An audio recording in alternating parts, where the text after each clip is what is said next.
Ladies and gentlemen, today is October 16th, 2014, and this is the KNKL Show, episode 198, where normally we learn to be better artists, but today just so happens to be Thursday.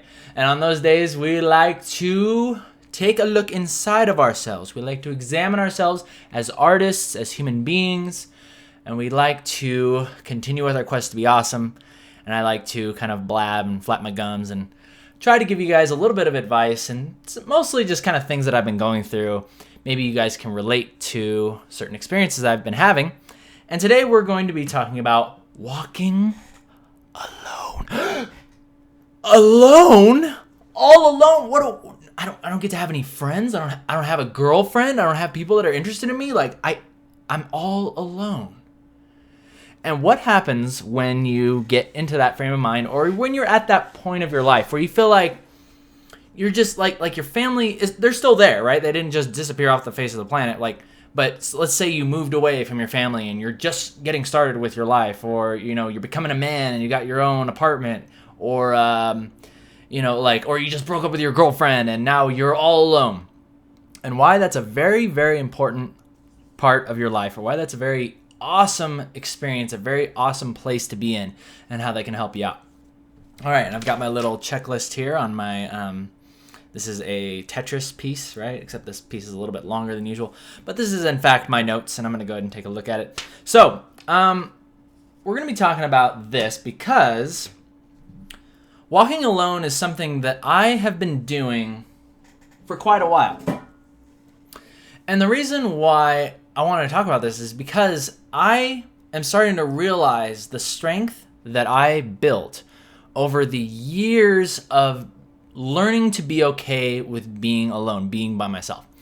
And the first thing I want to talk about is specifically, again, some of this is voluntary, some of this is involuntary. First, we're going to start with the voluntary.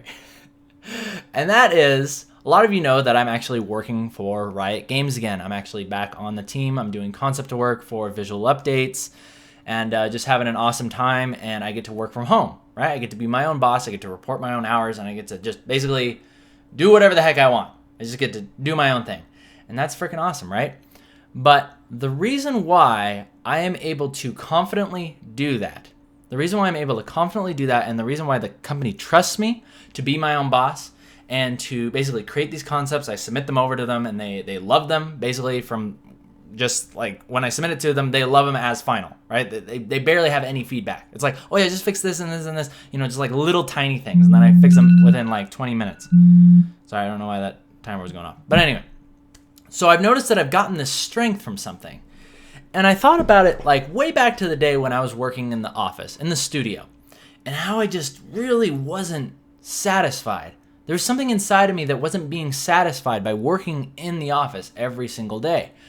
And many of you guys know this story. It was because I felt that my life was owned. My life was owned, and all of my experiences were being dictated by this company, right? And it was a great experience, and it was great. It was the best experience I could have ever asked for.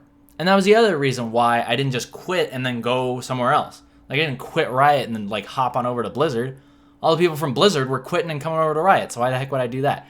And it's like I knew that I had landed in the right place, and that there was no other place that was going to give me the freedom that I wanted. So I decided to quit. I decided to take off. And a couple of the things that I realized that were really awesome about doing that was that it finally gave me back it gave me the resource that I was looking for, and that was my time. It gave me back my time. It gave me the time that I needed to create this, right? I got time to create Emma. This was my dream. This is what I always wanted to make a comic. And while I need to actually get back to doing it, right? I did it. Like, I started something and I finished it. I finished issue 1 and did issue 2 and issue 3, and those are online and all that good stuff. And now I got to get started with issue 4. But when I quit, I began my journey of learning to walk alone, figuring out exactly like what. And this is probably like one of the most important things, is that I figured out exactly where my money was going. And the reason why I was able to figure out where my financial situation and basically where like every single penny, every dollar of my stuff was going was because I didn't have any more. Like, I had barely enough. Like, I had a, a few $1,000s saved up from when I quit, to keep me going, and it gave me like tons of freedom and lots of time. But very quickly that started to run dry. And then I had to, right, like my time had come and I moved back to Utah, lived with my parents for a little bit. For those of you who've been watching the show for quite a while, I was living with them for, like probably about 6 months, maybe 8 months. And it just gave me a chance to finally like sit down and look at where exactly all of my resources were going. And now, okay, and then I build that strength, right? I build that strength by walking alone. And then now that I'm working for the company again, now that I have a little bit more stable income, now I still have that mentality. I still have the mentality of where my stuff is going, and I have fiscal discipline, something that I didn't even know was a word back when I was working for them in the office. So that's going to be my first example. That's a voluntary decision. Now, an involuntary decision, which is a little bit embarrassing for me to admit, may even be like beyond the scope of your imagination to believe that this could happen, but I have been single for a long time in my life, right? And I have really, like, there were times, especially when I got the job at Riot, I said to myself, oh man, I got this awesome job. I've worked my entire life to get it. I'm this great concept artist working for the biggest video game in the world.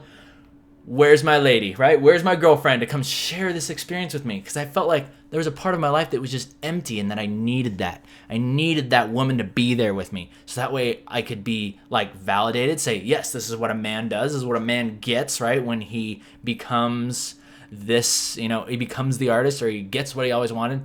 I just felt like my life was incomplete. And this is the second part that I want to talk to you guys about.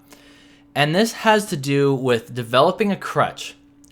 You start to develop a crutch, not only from like what the social, aspect of your life, what the media and your friends and your social groups, all those people will tell you that your life is supposed to be a certain way. And very much, I looking back, I realized that that's what it was. I realized that I needed that woman. I wanted a girlfriend so badly that I tried so hard to get it. Like, it literally got to the point where and I still actually do this, but I do it for different reasons. Like, I would listen to, like, these pickup podcasts, right? People that study social dynamics and pickup artists and all that stuff. I would listen to these things. I was like, oh, this is the knowledge that I need. This is what I need to do to get girls. So I would do that I did it for, like, years and years and years. And I still listen to this stuff to this day. But my frame of mind was basically me saying, oh, okay, this is what I need in my life to make me happy, and now I'm going to go out and get it, right? Because I'm not okay being by myself. I'm not okay with walking alone. I need this, right? Because this is what society, and this is what my friends, and this is what everybody I've run into, right? It's so easy to adopt that belief that you need somebody there, instead of just saying, hey, you know what? Maybe I should just be okay with being single for right now.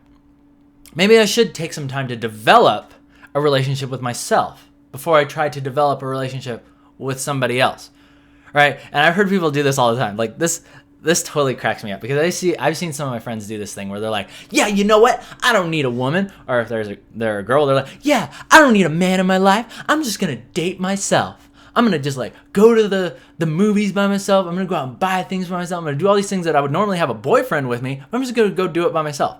And I don't know, maybe that works for them, but you can, I don't know if it's just me, but when I hear them say that, I could tell it's still them trying to mask that insecurity.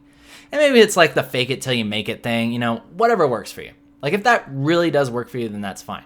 But I really believe that when you get serious about it, and this might be it, this really might be what makes the difference for me, is when people are serious, oftentimes you can tell because they will be getting those results, but they never told you they were going to do that. They didn't make some big public announcement on some Facebook, status update about, like, I'm done seeing guys. I'm going to date myself, and I'm going to build a relationship with myself. Because the other thing that I've noticed is when people do that, whenever they publicly announce what they're going to be doing, their goals and where they want to go, or what they're doing for whatever reason, it almost always never works. In fact, I've never seen it work once. Because they're still latching on to that feeling of, what are these people going to think of me? Oh, I bet my friends will think I'm so cool when I do this. Or, oh, I'm doing this great humanitarian thing. Oh, I should post about all this on Facebook. I should make sure that all my friends, all my family, all these people that I don't even know, but I just accept their friend requests because I like to I like to post stuff on Emma and then share it to my thing. Facebook has just basically become a marketing tool for me now. Like, I don't use it to really talk to anybody. I'm never on there. Like, the few times I'm on there with the wall, the other really interesting thing about the Facebook wall, if you guys ever noticed, but like, it is so easy. They've set it up in the most easy way for you to just keep going. It's got the infinite scrolling thing going on. It's a very, very powerful mental tool to have it scroll like that. And basically, it's a way to just create immersion. And it almost kind of like, it takes out the button click, right? It takes out the button click where you have to physically pull yourself out of the computer and then go like click that button and then you go back in. Like, you're constantly just immersed. And that's actually something that I've done with the new website on Emma. For those of you guys who have been there and checked out the website as of late, a lot of my new readers, my website designer suggested that we do this because, again, it helps with immersion. It helps with getting people to look at it, but can also be used. It's also very, I don't want to say like addictive, but it can be. A lot of people just sit on Facebook and they just read like stuff after stuff after stuff, just like stuff that doesn't really contribute anything. It doesn't really give you knowledge. It doesn't make you better. It's just kind of like, and I'm not saying like my comic makes you better, but it's a story, right? You're consciously choosing to read it. So I hope that it is giving you some sort of value, as opposed to people posting pictures of their food on Facebook or talking about how they're going to date themselves, right? Because they're so awesome and they don't need a man. Okay. So, basically what I'm getting at is that if you're going to do something, right? If you're going to walk alone, if you're going to build a relationship with yourself, if you're going to improve yourself in any way, one of the best ways I've found to increase the chances that you're actually going to do that is you don't tell anybody. You do not tell a single soul of what you are going to do. You keep it secret. You put it in your little journal, right? I got my little journal right here with the giraffe on it. This is number 4.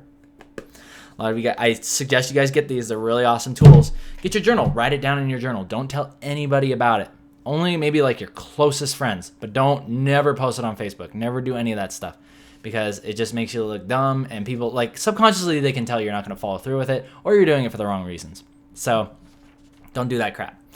All right. So the next thing that I want to talk about with walking alone is it falls under the phrase, and I'm sure you've heard it before, that you can't give what you don't got. You can't give what you don't possess. And basically this comes down to, I'm going to go back and use the relationship thing as an example. I said I needed this woman. I had achieved my job. I achieved my dream. Now I needed somebody to share it with. But what I didn't realize was that there were still so many insecurities within me, and there was so little of a relationship that I had built within myself. There was no love for myself happening. There was no confidence. There was no love. There was no, I had not built a relationship with myself. So if I don't have any confidence in myself, if I don't have any love for myself, then how can I possibly expect to give my love to somebody else? How can I possibly expect to give my confidence in a relationship when I don't have confidence in myself? How can I hope to give happiness or create happiness in a relationship? And this isn't just talking about girls. This is literally just like any of your friends. How can you expect to be a positive influence in your friend's life when you don't have any positive energy? When you don't have anything, you don't feel positive about yourself. You don't feel positive about the direction of your life or any of that stuff. And that was what kind of really cemented, like, I had this thought one day and I was like, yeah, you know what? I really need to do this. I need to be okay with being by myself, and I need to basically take some time to build myself up, to kind of pump myself up and realize why I am freaking awesome. Why I do deserve the best in life. Why I do deserve to achieve my dreams. And basically, like, figure out who the heck I am. Figure out who the heck I am. Because even though I've been with myself for 27 years, I've never really taken the time to figure out exactly what I want. It's so easy to fall into the trap of wanting for yourself what everybody else wants for you. Or falling into the little story, falling into all the stories you've been told about what you want your life to be. But then you never ask yourself, is that really the story that I want for my life? What if the story that I want for my life is actually really different? What if it's completely different from everybody else? What if I don't want to go to college? What if I just want to do my thing? What if I want to teach myself? This is really applying to artists, because a lot of people, I say this so many times, a lot of people fall into the story of like, okay, you gotta get a good score on your AP test, right? You know what I got scored on my AP art test? I got scored a 2 out of 5. Okay, and now I'm working as a professional concept artist, for Riot Games.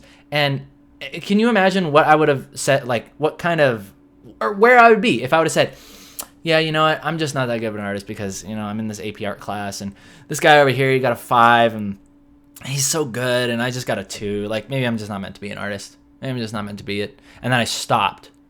Could you believe what would have happened?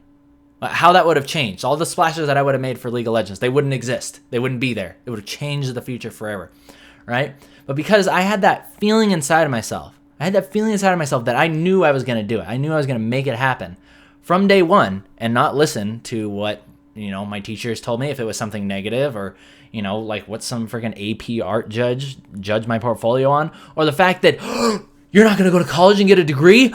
Oh man, nobody's going to take you seriously. Oh man, you better follow the beaten path and do what everybody else is doing if you want to ever have a chance of getting there, right? And I'm not saying that college is bad. Like if you're in college, I'm not insulting you or telling you that you're dumb, but you've taken a path, but it's one of many, especially if you're an artist. It's one of infinite paths to get to where you want to go. I think anything that follows in the creative field that you want to do professionally can be achieved in infinite amounts of directions. And I just chose to not go to college because I wasn't really that, like my parents didn't go to college. They didn't know anything about it. Like all of the financial aid and all the high price tags of semesters. And I wanted to go to Cal Arts, and then I found out not only what it cost to go there for a semester, but then like the art that I saw that people were doing over there. I was like, this isn't really like the kind of art that I want to make. Like some guy was like sticking plungers on the wall and like people had like this display thing. It was like this room with like some bicycle tires hanging from fishing line. And I was like, I don't really see how this is practical or like, am I going to show this in my portfolio when I try to apply for a job? Like this is my art. Like here, can you use this in your video game? Like some freaking plungers on the wall. Like I just thought about it. And I was like, what would I say if I saw that? It's not that kind of art. That's not the kind of art that I wanted to do. So I was like, you know what? Maybe college isn't right for me. Maybe Cal Arts isn't right for me. So I'm just going to keep doing what I want to do. And then, very interestingly, opportunities will always present themselves. But you don't start to notice them until you're actually ready. Until you're actually on that. Sometimes there's an opportunity that presents itself and then you miss it. Right? You just barely miss it. And then you think, oh man, it's gone forever. But opportunities are presenting themselves every day. There's tons of opportunities that you can go out and you can grab. Like you can literally just go up and grab them and take them.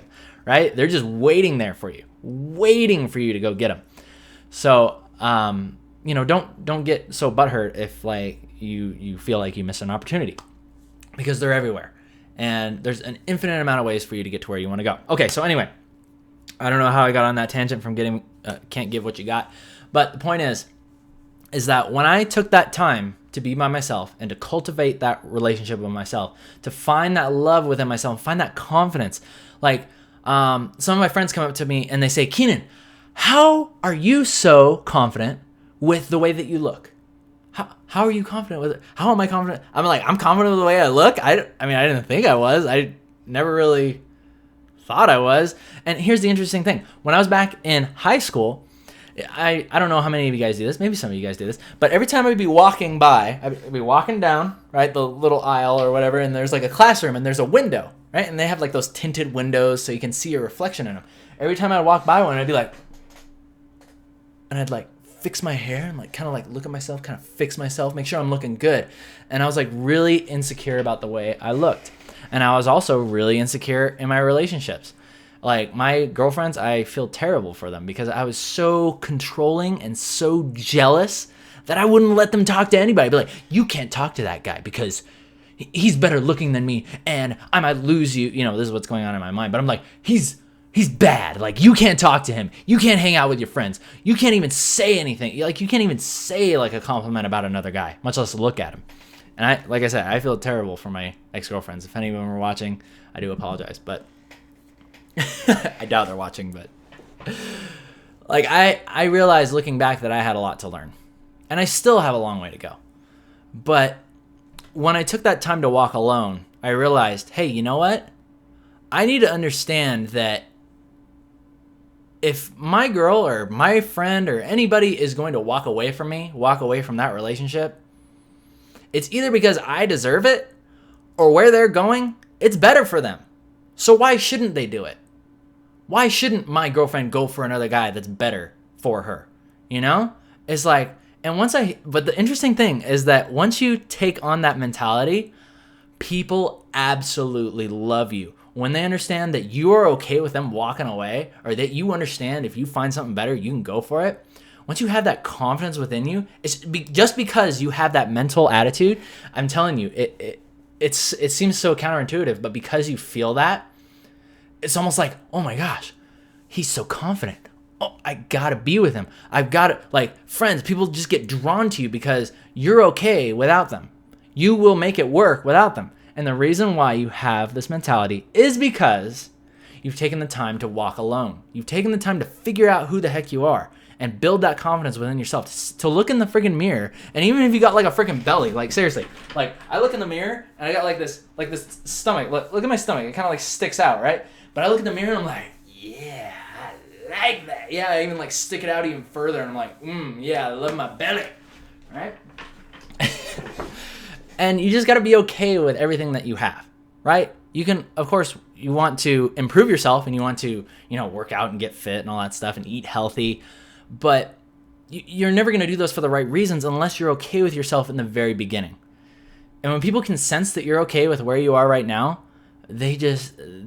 I'm not kidding you guys. Like, not only will they like you, but you won't care that they like you. You really won't care.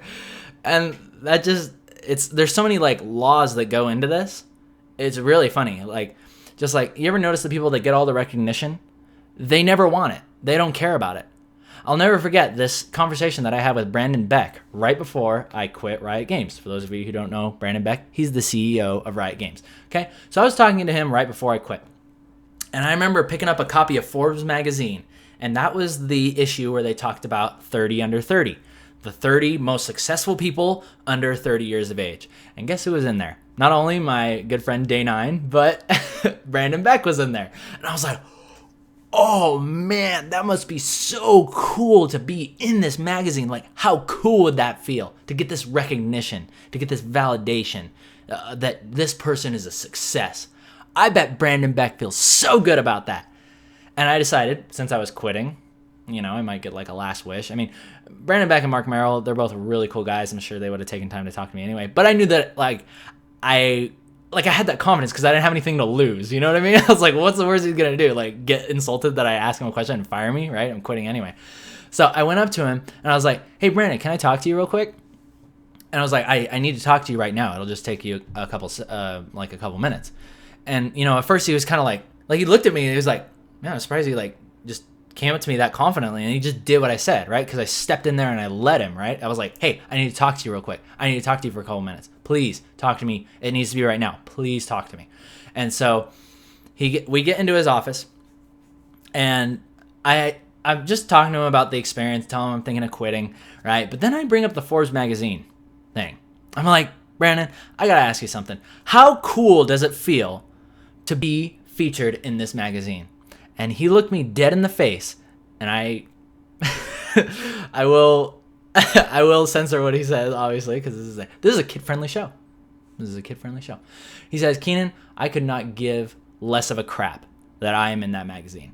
And I was like, oh, crap. I was like, oh, shoot. I cannot believe it. Like, it made sense, and it totally made sense to me right there, because it's like, he didn't need it. He doesn't even care. Like, me sitting here looking at that magazine and be like, oh, that must be so cool to be there. I bet Brandon Beck is so happy that he's in this magazine. Like, he must be so proud. And then I ask him about it, and he's like, Keenan, I don't give a crap about that. Like, I'm just here to make the best game possible. I'm here to make, right, League of Legends. I'm here to make the best game possible and bring value to my players, right? And I was like, dang. That is so cool. And you see how that compounds? It's like, not only does he get all this recognition, but then because he doesn't care about it, it just makes people want to like him more. Whereas the person that's like, man, I wish people would recognize me. I work really hard and nobody really cares. I just wish somebody would tell me I'm doing a good job and like recognize me. Those people never get anything. They never get anything because, again, they're coming from that mentality of not having enough. They need it.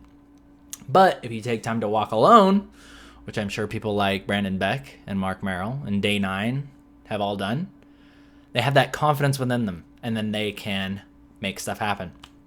And even as I'm talking to you guys about this, like, I'm realizing more and more that, and I want to be careful, like, not stepping on my own rules here, but I realized that since I've been working for Riot, some of my time that I would spend on the show and working on the comic is being compromised a little bit. I'm starting to realize that it's kind of encroaching into the things that I really want to create. And that's the comic. As fun as it is to make visual updates for the champions and draw like the coolest characters on the face of the earth, nothing gives me more satisfaction than telling my own story and creating my own thing. I'm going to open this a little bit more. It's kind of a nice, kind of overcast, cloudy day. I don't know if you guys can tell outside, but it's got like this nice little glow coming from the left side of the screen here. And I think we're going to start wrapping things up because for those of you who are living in the Fresno, California area, you'll know that I'm going to be going to ZapCon. I'm actually leaving tomorrow morning, really early in the morning, to drive all the way to Fresno, California, because I'm going to be speaking there on a panel, and I'm going to be having my own booth. So if you guys are out in Fresno area, want to come see me this weekend, consider doing that because it'll be awesome. And yeah, we will exchange tears and hugs if I see you. All right. Let's see here. Okay. So the last thing I want to talk about, I want to wrap up with, is walking alone develops confidence. Being able to walk alone will develop confidence, and it will develop you as a person because you are basically, from everything we've talked about today, you're building a relationship with yourself. You're finding love within yourself before you can give it to somebody else. You're finding happiness within yourself before you can bring it to your peer groups or your friends or your girlfriend or your family.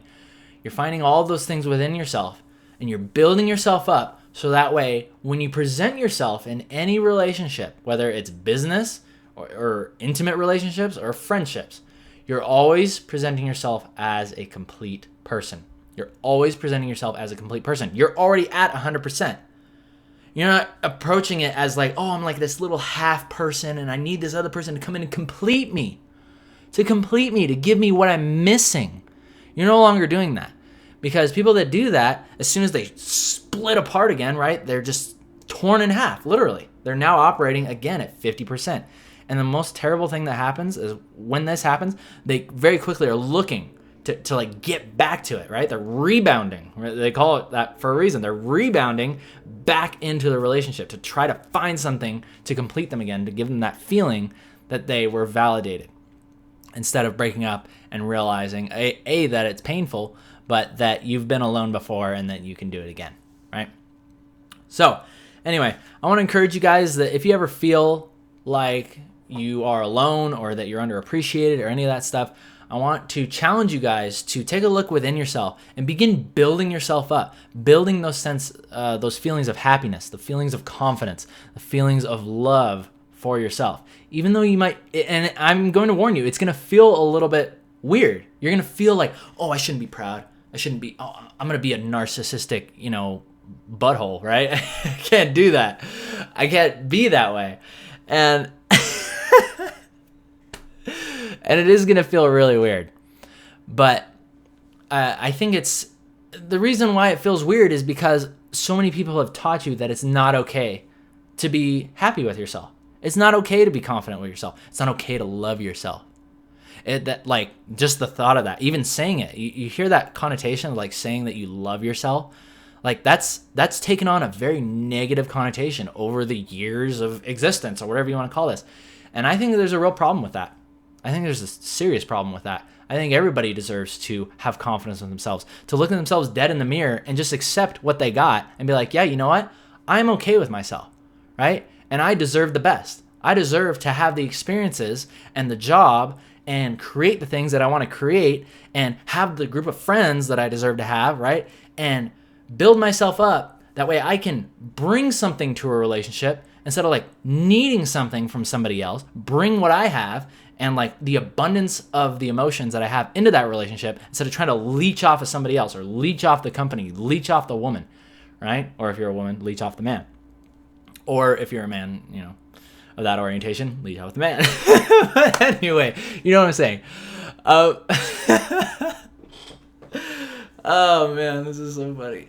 I don't know if you can tell, man. I'm looking kind of like orange. The overcasty light, the diffused light, makes me feel very look like a turnip.